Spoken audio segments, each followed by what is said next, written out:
তো বন্ধুরা, সমস্ত কন্টেন্ট ক্রিয়েটাররা একটা ভিডিও নিয়ে ব্যাপক পরিমাণে ভিউজ কামানোর জন্য তারা কিন্তু পোস্ট করছে, আপলোড করছে ইউটিউবে।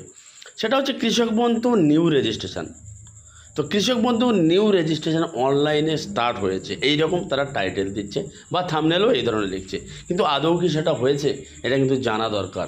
শুধু থাম্বনেল থেকে ক্লিক করে ভিডিও দেখলে হবে না।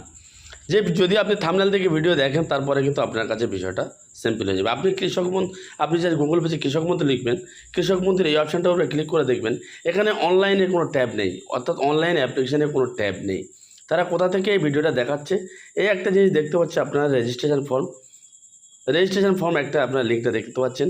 এই যে রেজিস্ট্রেশন ফর্ম যে ট্যাবটা অ্যাড করেছে এটা কিন্তু অফিসিয়াল পার্সনদের জন্য, পাবলিকলি কিন্তু নয়। তো অতএব কৃষক বন্ধু অনলাইনে কিন্তু এখন স্টার্ট হয়নি, এটা জাস্ট অ্যাডমিনদের জন্য, অর্থাৎ অফিসিয়াল পার্সনদের জন্য, নট ফর পাবলিক।